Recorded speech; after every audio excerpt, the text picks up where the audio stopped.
welcome to the Kolbecast, episode 216. Thank you for joining us. Today we're joined by Trae Bailey, podcaster, writer, and current director of residence life at Belmont Abbey College. Join us as we discuss with Trae family, apple butter, and the fruit of the Integrated Humanities program that took place at the University of Kansas in the 1970s. We hope that you'll enjoy the show. Hi there, I'm Bonnie, Kolbe homeschooling mom of 4 lads and lasses, liturgical musician, popcorn, and podcast fanatic. And this is Stephen, homeschooling father of 5 and chief homeschooling officer for Kolbe Academy. And I'm Jordan. As a product of homeschooling, I'm proud to teach Greek and Latin for Kolbe online and serve as the Alumni and Public Relations Director. Here we are, Jordan, Stephen, and I, gathering back up together after a great conversation with Trae Bailey. This conversation really got our wheels turning and wanted to visit more about some of the points that he brought up. Jordan, you worked with Trae briefly at Magdalen College. Will you tell us a bit about Trae, what you know of him, and kind of what he brings to our Kolbecast conversation?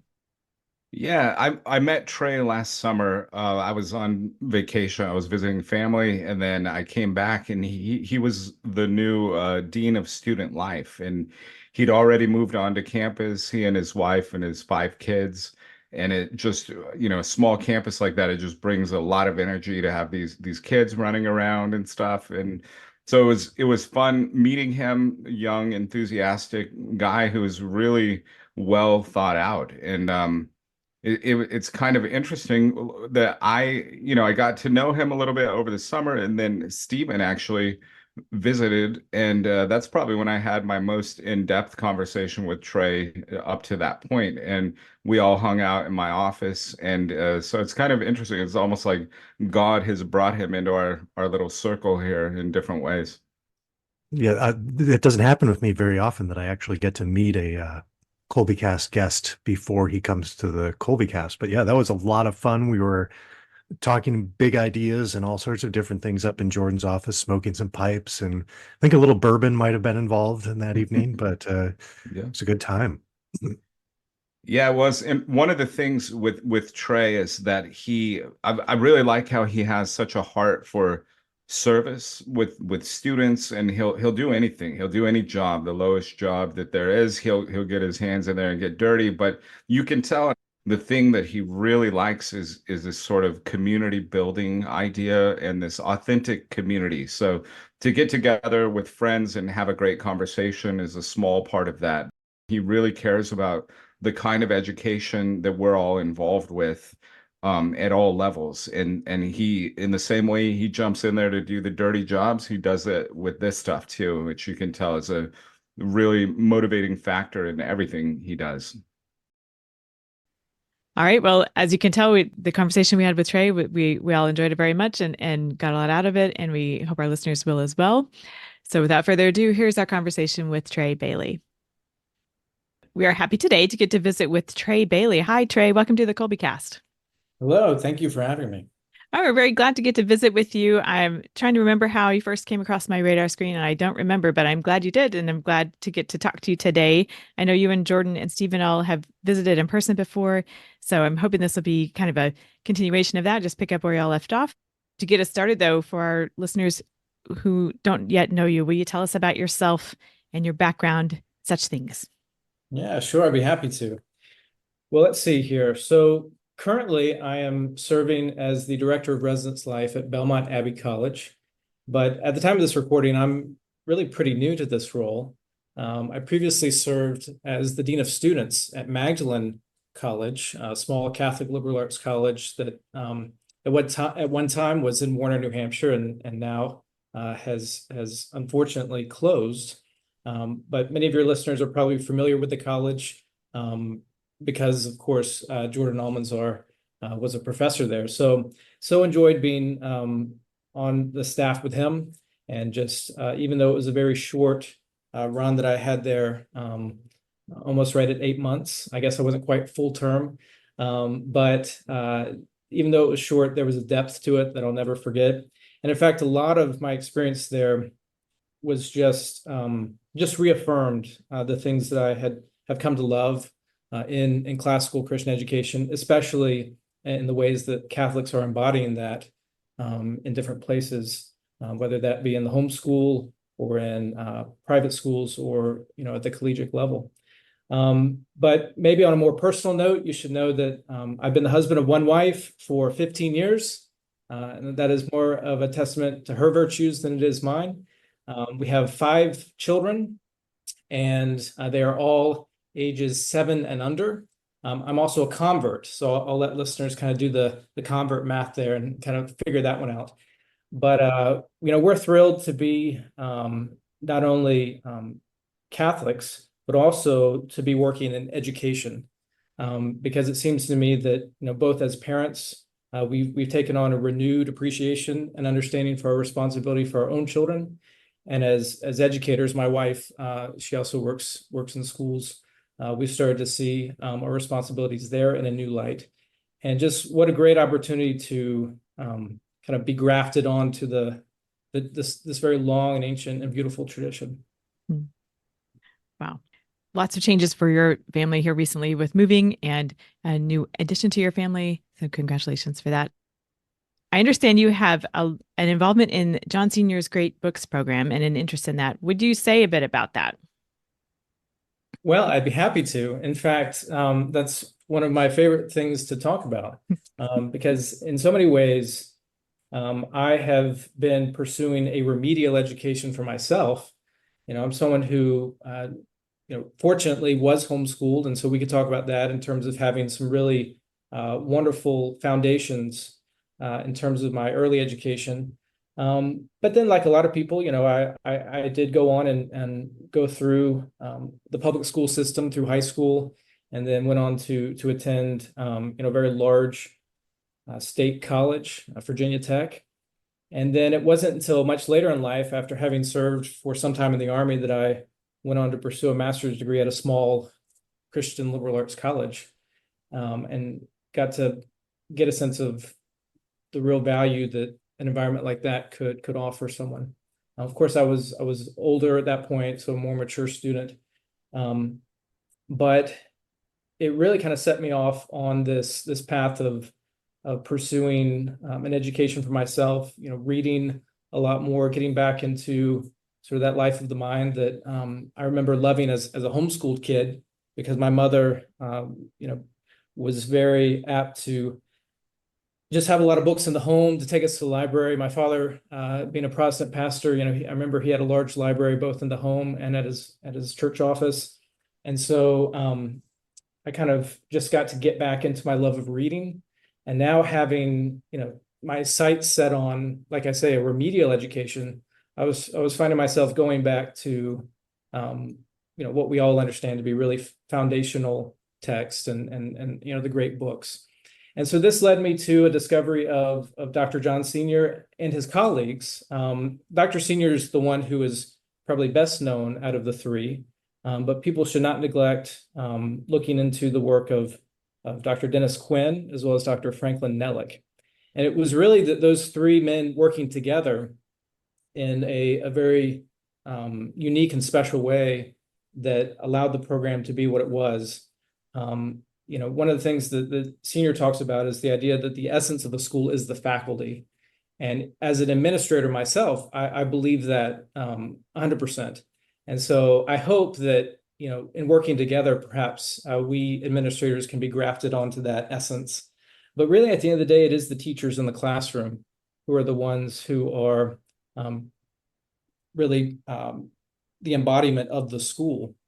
And so another idea that I derived from that is that students come to school to be schooled, and eventually they will leave that place and go on, and hopefully their schooling will continue in various in different ways. But you do come to school to receive something from your teachers, even in the homeschool setting. If you think about the role that the parents play as teachers, in that sense, they are the essence of the school. I had a really enjoyable conversation with a friend, Autumn Kern, who's doing some great work in the homeschool space, about how to get dads more involved in homeschooling. And I chose to kind of take the tack of saying that, in so many ways, a father should take on the role as headmaster of his school.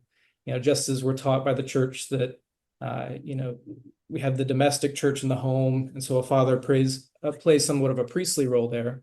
I think in a homeschool situation, there's a need for a headmaster in the role of the father as well. But before we get too far afield, I guess I should return to the Integrated Humanities program and just tell you a few things that really caught my attention there.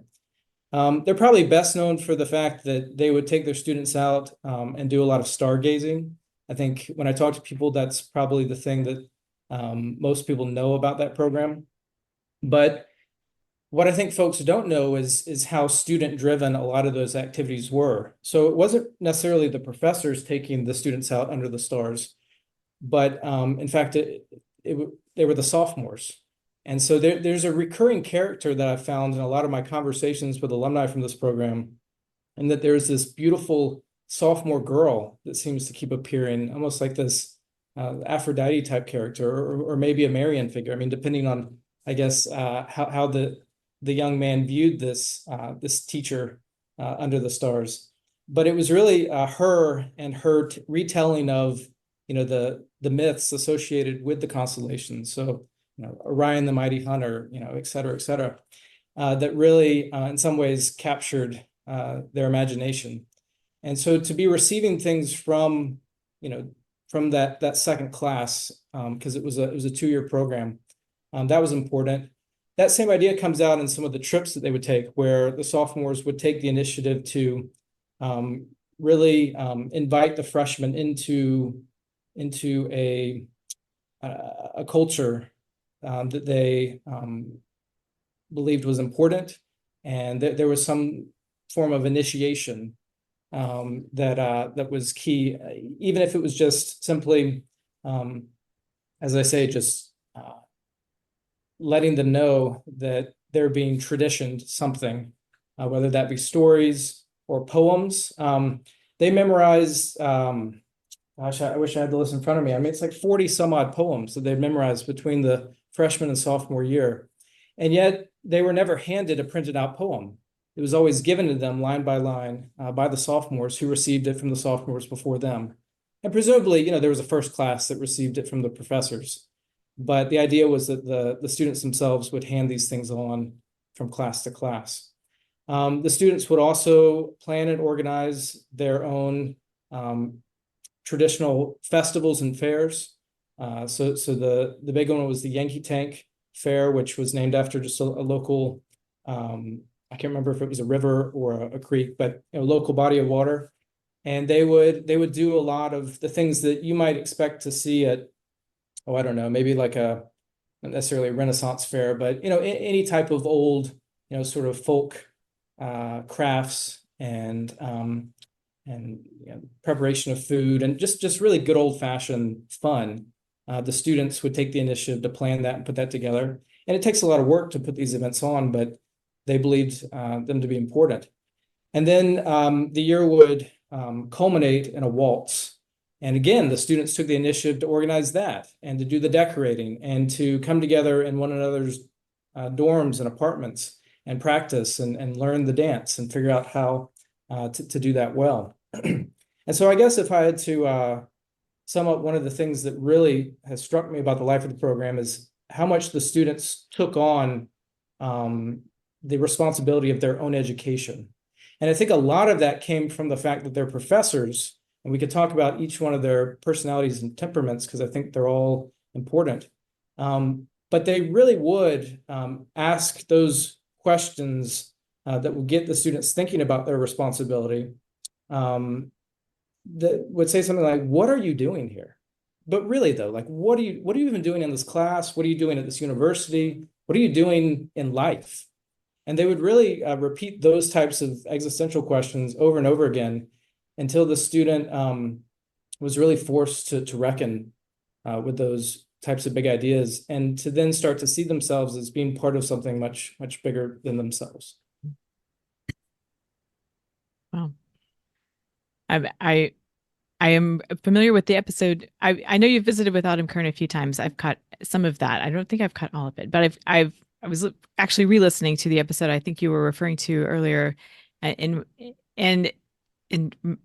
referring to some of the ways the father can, the role the father plays in the homeschool. And later in that conversation, you refer to an essay by Dr. Senior about the fruits of the Spirit that I found really compelling. I've heard it twice now. I want to go back and listen to it again and take more notes on it and applying it. It was directed toward fathers. Mothers can draw great wisdom from it as well. I thought that was really, really particularly compelling to me. So I'm glad to hear a broader picture of your experience, your kind of involvement with all of that. So I just wanted to convey that to you, how striking that particular segment of the conversation was. And I'll put a link to that episode in our show notes so folks can listen to that. I thought that was very good. Well, it is certainly the case that any conversation about the classroom or the home, I think people are, myself included. I mean, like I said, I'm looking for remedial education. And I just find that if you can get people to really talk about what they're struggling with and what they're looking for, I think in some sense we're all looking for something. I was telling my wife just the other day, I said, I'm convinced that at some point we just kind of generally forgot what to even do with children, because you find yourself, turning towards things that, are, seemingly, quick fixes or remedies, just stick them in front of a screen, right? And of course, I was raised with the television in my home. I know my parents were, so we're several generations into this, right? And, I have some memories of, my grandparents, but more so my great-grandparents. When I would visit with them, I just happened to be someone who had the great privilege of knowing my great-grandparents. That in so many ways was the last generation where you didn't have this this seemingly quick and easy fix to the question of what do you do with children in your home, right? And so I think there's a lot of amnesia that we're suffering from, and I think these three professors had a certain genius to where they knew that we had to all realize that we are in fact searching for something that we've forgotten, and for them it was something that college students need to think about. But in some of their other writings, especially Dr. Senior, he would address things in the home, and I think you would agree as someone who speaks to homeschoolers. Really, the large majority of problems that we suffer from find their origins in the home. And so this is where John Senior famously talks about how, the struggles that college professors deal with in terms of an inability seemingly to get their students to really connect's not the right word, but just to really in any way receive the stories or the philosophy or the theology. It's because they were missing something sort of like further back in their life, and he traces it all the way back to the nursery. And so he was not opposed to having even college students revisit even Mother Goose, because if you lack Mother Goose, if you don't have that sense of rhyme and rhythm that Mother Goose just sort of imprints upon your soul when you're a little child, you're going to have to relearn that. But it is a difficult thing to relearn as you get older. So the encouragement, I think, for parents and homeschooling parents, especially who are familiar with this college program, ideally you would be wanting to bring these things in much earlier. Otherwise, we're going to continue to face what these professors faced, which is a really depleted soil in the hearts and minds of students showing up into the college classroom. So some of what you're talking about there just reminds me of I was just having a conversation with my brother-in-law last night, and they just have their first child. He and his wife's first child is just 10 months old, and he was talking about how it's been so much better even than he thought it would be, and how it's so hard for him to understand how, I mean, in many ways, how our culture largely is not interested in children. They think they're a burden. They all of these things, but we're going back and kind of thinking about Yeah, but how many generations are we getting into now where there is no normal family life? I mean, if your father is working outside the home and your mother's working outside the home, and you're spending every day with a bunch of strangers that start out that are the same age that you are, not interacting with your siblings, and then there's just probably, I mean, then there's broken homes, after, there's all the extra stuff. You think, well, why would I do that? What's the whole point? But, the complete different experience that we've had with, because my wife was homeschooled, so that's what we were going to do.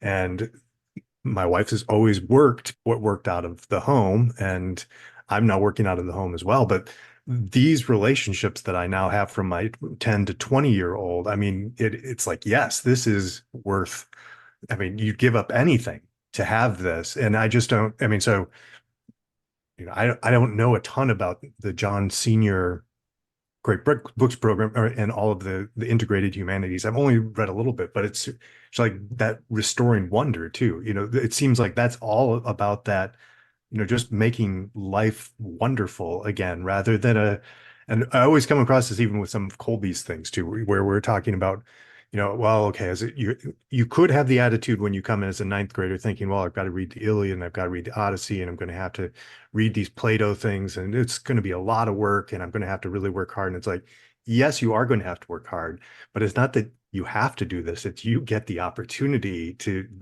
see these experience these great things at a younger age than most people get to do it with, and you get to delve in deep, and then you can get excited about those things, but so even any place you can either go in with that sense of wonder and think, I have such a great opportunity, or here's drudgery. And at least if you have the great books, then you have good stuff material that you're being exposed to rather than garbage. But it's still a certain amount of attitude, and as a family, everybody kind of reinforcing that wonder and that the conversations that come out of it and things too. Right. No, you're quite right, Stephen. And lest we forget, I mean, it's not just about what we're reading. I think another element of the genius of the program, as I mentioned, the stargazing, the fairs, the dancing. If I had to sum up the program and just kind of a nutshell description, I would say that it was all about a reintroduction to reality through the senses. And so what they understood is, yes, we need to be reading certain things in the classroom. Yes, we need to be committing certain things to memory and to heart, this poetry.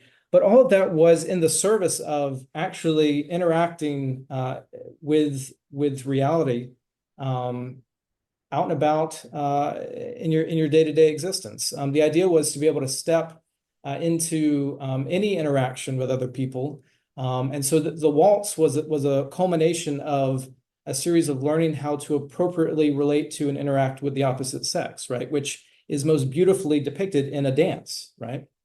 And so that's one example. But the students would find themselves being asked to do things that they were not expecting to do, because the large majority of them were just signing up for a humanities course. They just needed some credits. And they had, especially in the early days, one fellow told me that, if it had been a snake, it would have bit him. He had no idea what he was getting into. And here they find themselves in a classroom where there are three professors who are in conversation in front of them. And notably, some other, distinctives of the program, the freshmen were actually expected not really to talk at all. I mean, the assumption was, well, what do you know, right? You should probably just learn to listen for some time and just sort of lean into the conversation, right? It's sort of that idea of I think that it's called the Burkean parlor.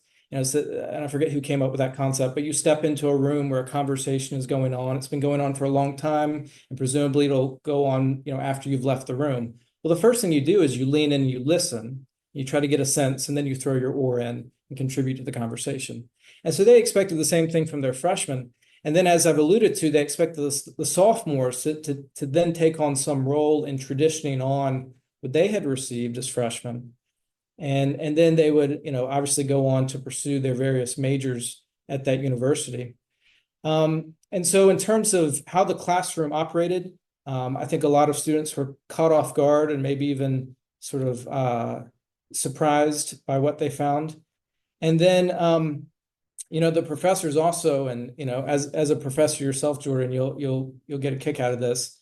I think there is a certain role that a professor must have to, in some ways, even speak out against his own administration, so to speak, to say like, hey, especially if you're at a large institution, they would say things like, this isn't even a university. You're at a multiversity, right? And of course, they would go on to explain what that meant, right? Of course, the idea of a university is aimed at something that is singular, right? It's all there's a unity to the whole mission, to the whole sequence of what you're learning and what you're aiming at. Whereas, as it was in the 1970s and as it still is today, most so-called universities are really pursuing a multitude of goods, and some of them are pursuing some things that aren't even goods to begin with. And they had no qualms speaking to their students as adults and saying, hey, you need to know what you signed up for. Now, they never went so far as to, incite any sort of, active, if anything, I was going to say active rebellion, but I guess their rebellion was appropriately radical, and that they were getting back to the roots of like, what should we be doing with our time? How should we be thinking about what we're reading, but also how should we be living together, during this time in our life where we are a part of this program.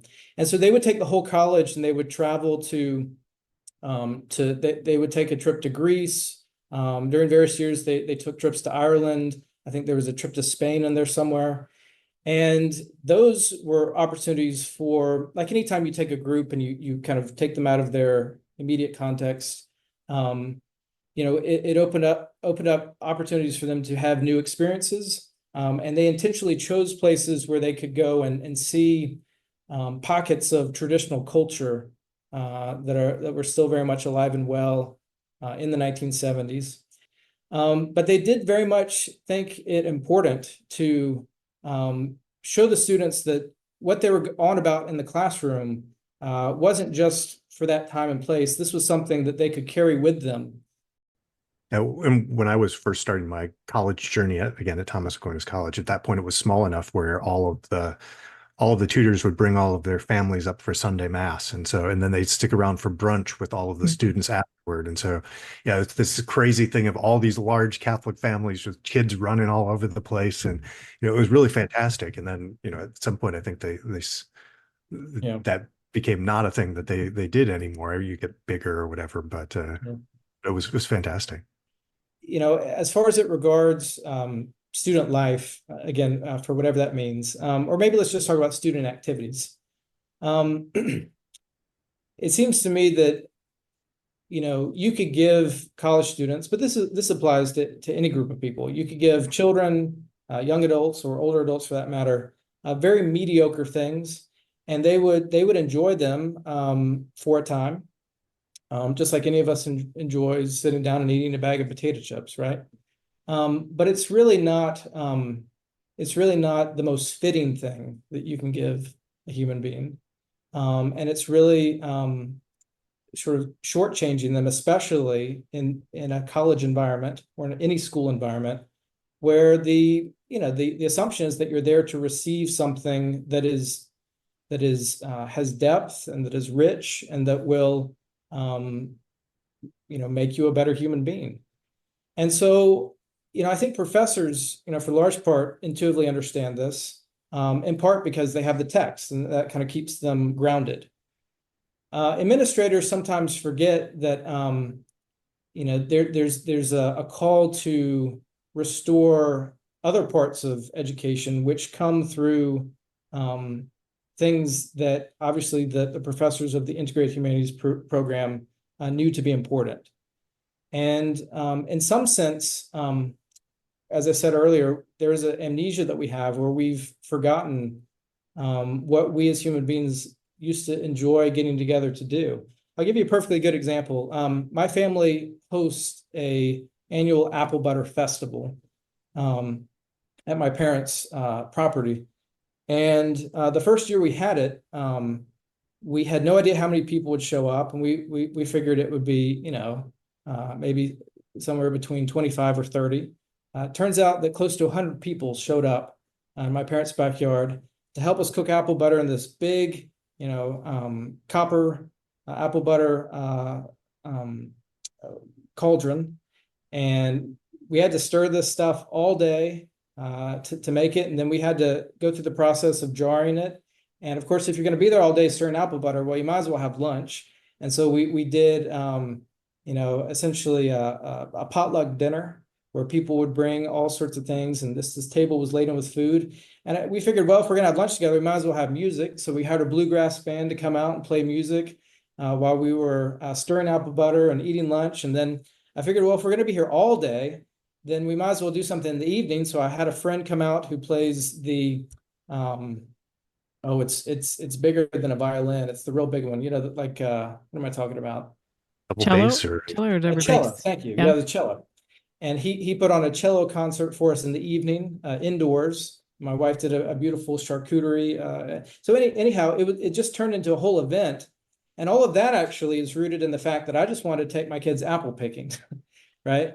And so what you can find yourself doing is you can, think back and say to yourself, okay, well, what kind of experiences do I want my family to have? And one of them may be that experience of going out and picking apples, right? They need to know that apples come from someplace that's not just in a prepackaged, pre-sliced, thing through a drive-through window, right? So go pick apples. Well, if you're going to pick apples, then you might as well make apple butter. And if you're going to make apple butter, you might as well invite some friends, and the rest will unfold from there. And so I think in a similar way, you could take anything that, may strike you as simple or just old-fashioned. And if you really put some thought and effort into it and invite some other people to be in conversation about it, before you know, you've got a full-blown event where 100 people show up. And we had people there who are well on in age. I mean, people who were in their 70s and 80s who were saying, man, I remember, my parents, my grandparents used to do things like this. But they had gone largely, a lot of their adult life without doing anything like it, because we're so many generations past where those things were just commonplace, right? That was just a, regular sort of, affair that, would bring neighbors and friends together. And the more we can go back to those deep wells of tradition and folk culture, the more we will enrich our schools and our families and our parishes. And there's nothing but good stuff there that awaits us. And I think in the end, we will gain a deeper sense of reality through those experiences, to where we will be better prepared to sit down and consider the arguments that Aristotle or Aquinas puts forward, because we're drawing from something that we've actually, it's in our bones, so to speak, because we've really lived it. That sounds pretty good. Pretty good.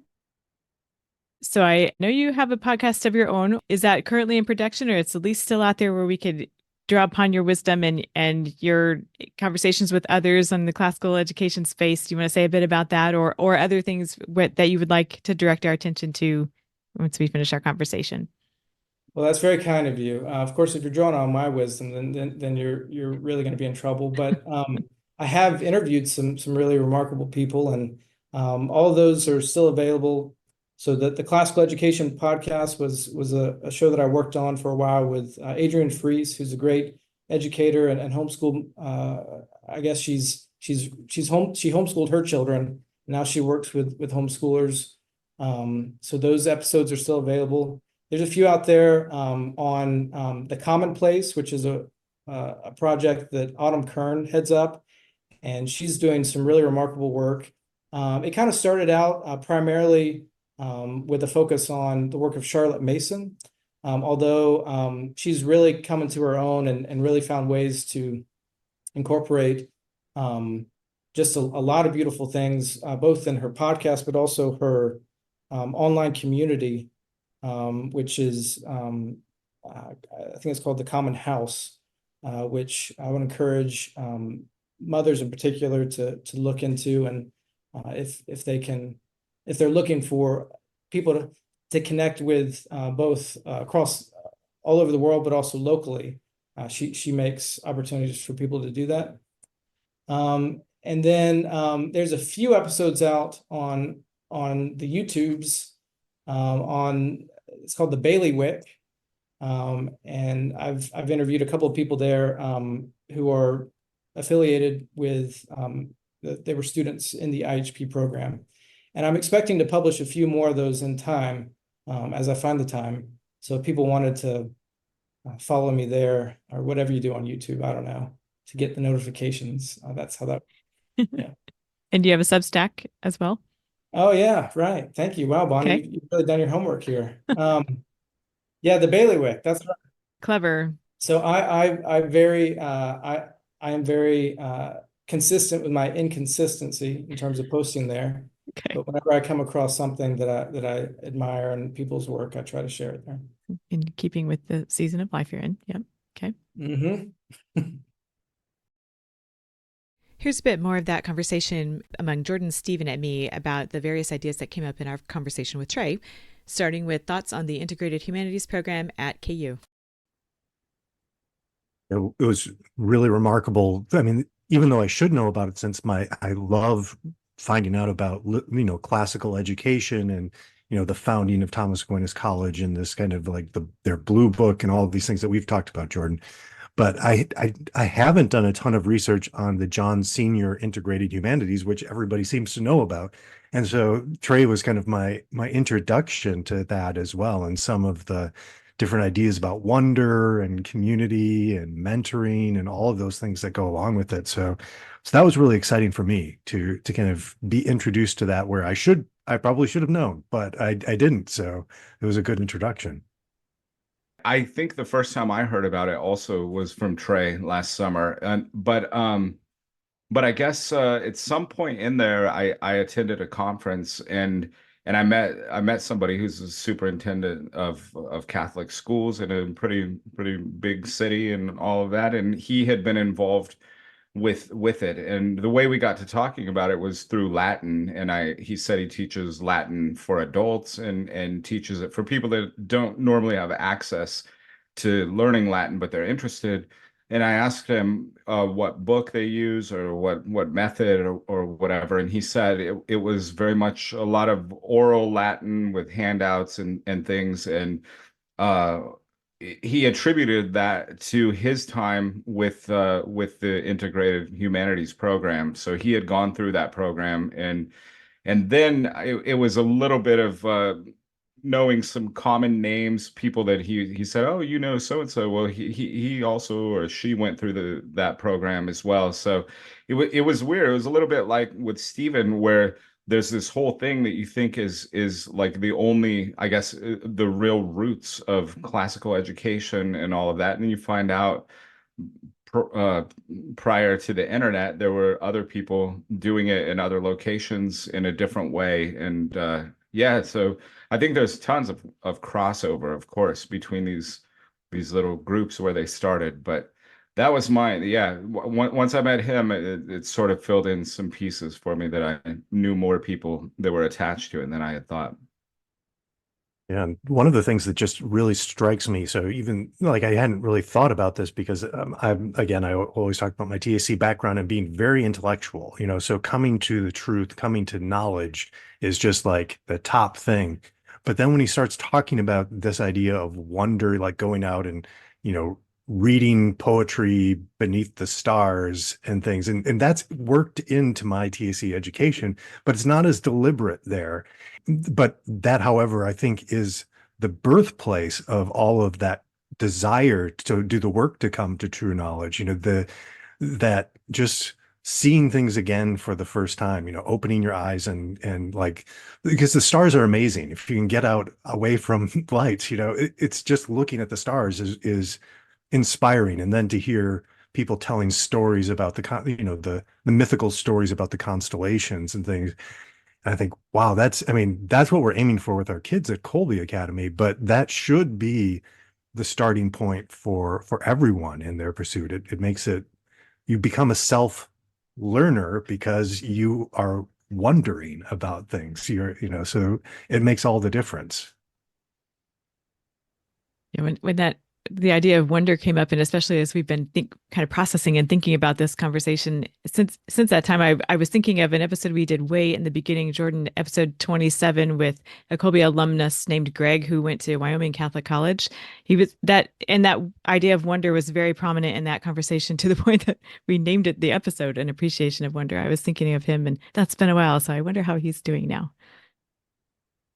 Yeah, there's a lot of I think we can become very theoretical and detach the ideals from reality. And that happens through reading a lot of times. You read a book about the stars or whatever, but it's a different thing to actually go out and see them and really learn something about them by experiencing what people have for all these years that there have been stars been experiencing. And that's something that I thought Trae, and maybe it's that John Sr. thrust in his whole approach to things, but that's what he was really trying to do at Magdalen, which I know the students appreciate it, and I thought it was a great idea, is connect the theoretical knowledge to more encounters with it, and as Stephen said, causing wonder and a desire for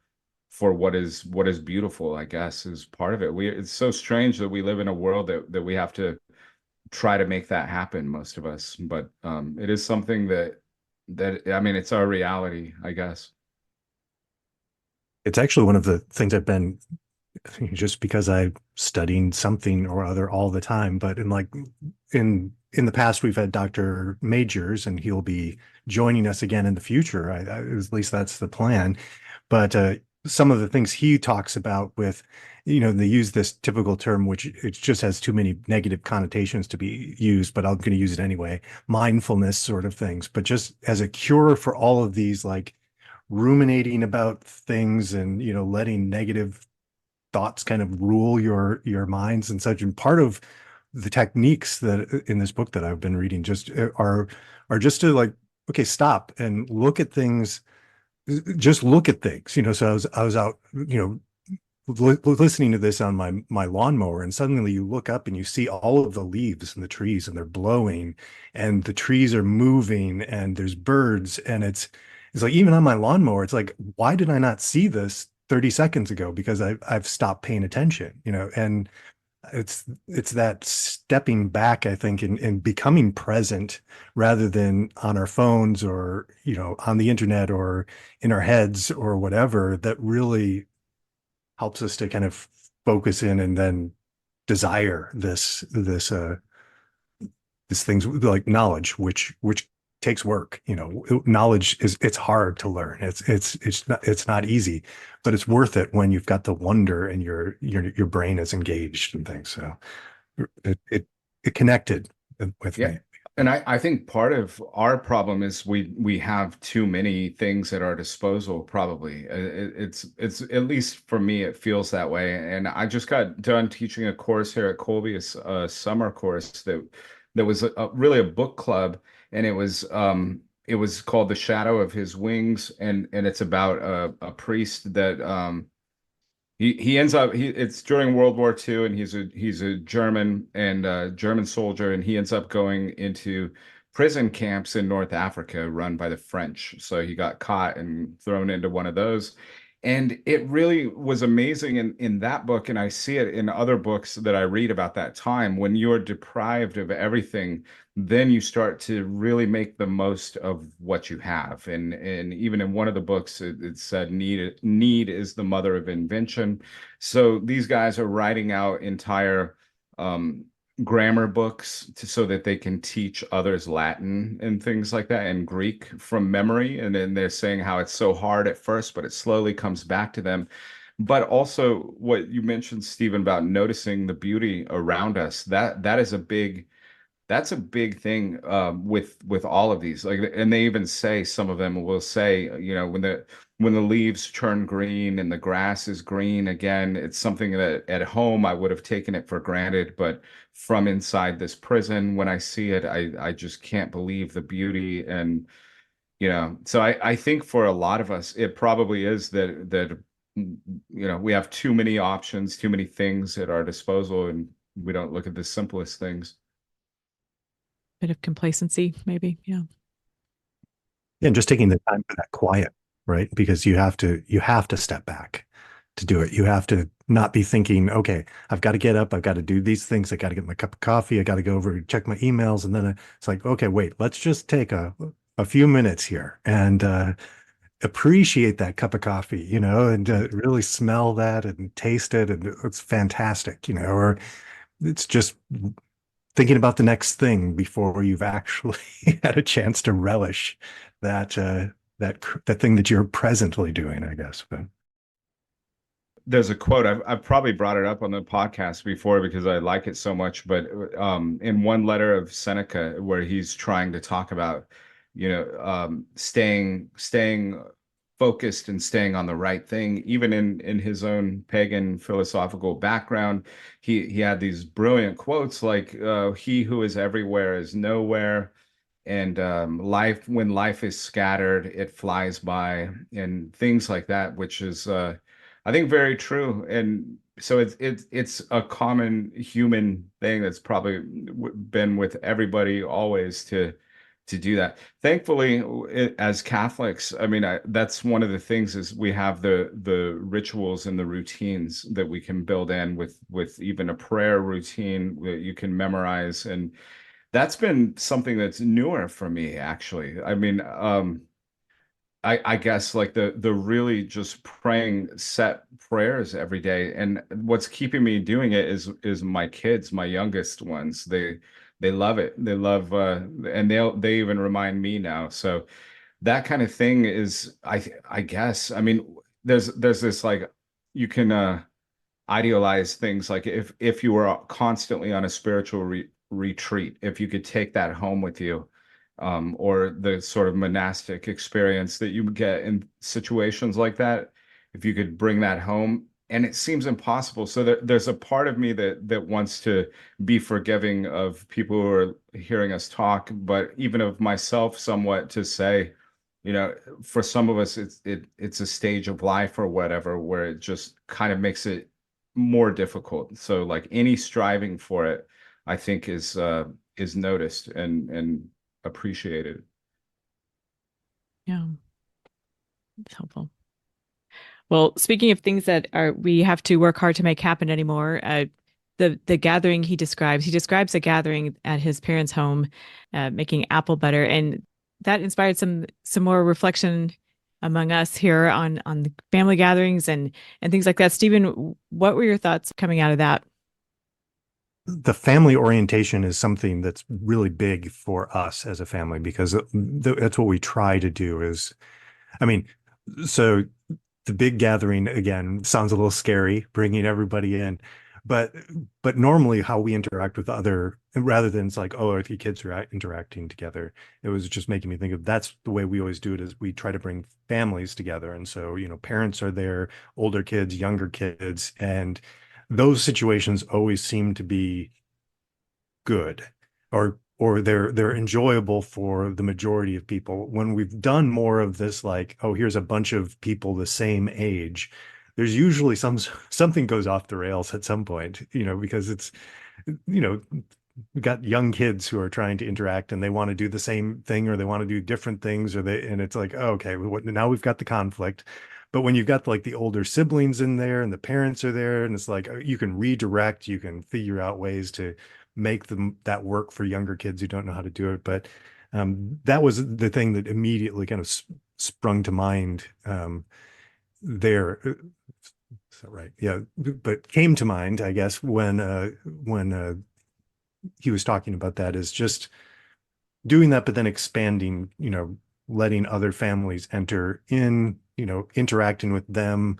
And then there was work to be done in his example, which is more kind of a throwback to those rural sort of farm days, which you needed that. It's like, okay, the corn harvest is in. We've got to do something about this. Let's everybody come together and we're going to, take care of the corn or whatever, whatever the particular example, but that necessity to kind of rely on other people too. And then it becomes fun. So, Yeah. Yeah, I was thinking back to my own childhood and how much I was around people that were not in my generation. And it was a lot. It was a lot the way that I grew up. And so I was around a particular neighbor who was an older man who was too old to pilot a plane in World War II. So I mean, he was an old man when I knew him in the 80s. And that was so good for me. I learned so much from that guy, and I notice now, like my kids really liking to kind of play and mentor with kids that are younger than them, and I love that as well. And so often, people they're just stuck with the people their own age, and for kids especially, it's like you're segregated, especially if they go to a brick and mortar school. They're just around peers really and excluded from the everyday life of adults and things. And the more that they can be interactive with that, the better. And Trae he brought that up. I wasn't expecting it when he talked about some things that are important for the collegiate life. The college kids are also pretty much just around 18 to 22-year-olds, aside from professors, but getting older people on campus a lot and things. And I'm thinking of a recent example with my own family where we went to a person's house for Memorial Day, and there were multiple large Catholic families there with kids. I mean, every age of kid you could imagine, several of them at least. And the host kept telling me, he was like, "This is great, isn't it? This is so great." And he was saying it reminded him of when he was young, when he was a kid growing up. But he was saying, but it's so strange now that we have to make it happen. It's not just the neighborhood kids. He was like, so we drove an hour to go to this place in Massachusetts, and he was saying, yeah, everybody has to come from all over to create this again, because I wouldn't trust my current neighbors and their kids to come over for this, but and that's what it's strange. It's what we're seeing, and it's what we're involved with, I guess, here at Kolbe also. I try to think of speaking of trying not to say mindfulness, trying to not say intentional, but it's almost like, I don't know a better word off the top of my head, but it is like an intentional gathering of people that we're all wanting the same things. And so anyway, we created it. We created it by driving an hour, and everyone else that did it for that event. And then you had people probably from a couple months old all the way up to the late 90s all together in one group. And the more you can do that, I think the better it is for everybody. That gathering sounds fantastic. Speaking of words, I probably use too much. And that element of nostalgia that we have for it conjures, there's a sadness there too, that we're nostalgic for such things because they are so unusual and have to go to such lengths to make them happen. Yeah. Yeah, nostalgia is something Stephen and I have talked a lot about even recently. And I'm thinking just recently, the past few weeks or whatever, and talking with students about some things in German that you can't really translate exactly. One of them is Heimat, which is the homeland. It's probably the most mysterious of German words that homeland doesn't quite capture it. And it involves like every valley. It's like the valley or the hill that you grew up on or whatever. That is your Heimat. That's your homeland. And I've often wondered if people that grow up that way don't feel nostalgic the way that we do, because we may have never had that.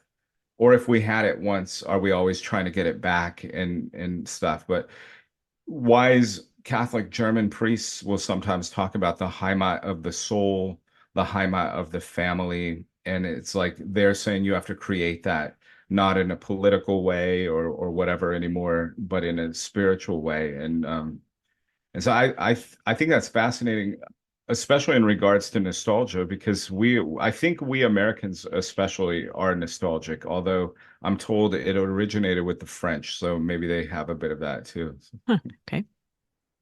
That's a tricky thing, because it's what we think of with, there's that element of nostalgia that we think it was one way. We're remembering selectively, and we have a very selective experience of it. We can't know the fullness of it as it was. I don't know. Yeah, we certainly talked about that. Yeah, I think, like you're saying, Jordan, recently, where it's like, okay, you don't want to go back to this so-called, that's where it becomes, excuse me, dangerous to think about there was some golden age, even, whether it's your childhood or, 100 years ago or whatever. I had run across some sort of quotation. I'm not sure if it's Chesterton or C.S. Lewis or whatever, but they were talking about traveling down a road and seeing that there was a wall over, or like a fence over the across the road, and the person coming in was just like, oh, let's tear it down, let's get rid of that. What's it doing across this road?